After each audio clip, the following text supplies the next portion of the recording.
શું ટૂંકા કપડાં પહેરવાની જીદ કોઈનો જીવ લઈ શકે? વાત થોડી અજીબ લાગે પણ સાચી છે, કેમ કે સંસ્કારી સમાજ માટે આ ઘટના ચેતવણીરૂપ છે.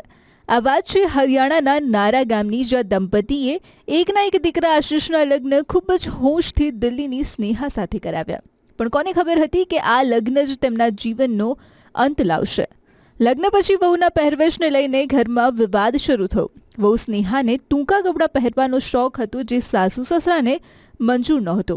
બસ આ નાનકડી વાત એક કલેશમાં બદલાઈ ગઈ, અને જ્યારે ઘર નરક બની જાય ત્યારે માણસ હારી જતો હોય છે. વહુ અને તેના પિયર પક્ષના લોકોના માનસિક ત્રાસથી કંટાળીને આ દંપતીએ જીવન ટૂંકાવી લીધું.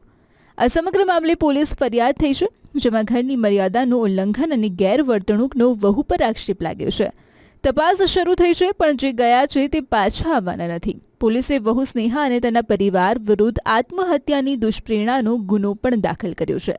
આ ઘટના માત્ર એક સમાચાર નથી, એક ચેતવણી છે. વહુની આધુનિકતા અને સાસરિયાની પરંપરા વચ્ચે જો પુત્ર પુલ ન બને તો આવા જ ગંભીર પરિણામો આવે છે. અને જ્યારે પત્નીના મોહમાં પુત્ર પોતાના લોહીના સંબંધોને ભૂલી જાય છે, ત્યારે ઘર સ્મશાન બનતા વાર નથી લાગતી. વડીલોનું સન્માન એ જ ઘરની સાચી શોભા છે.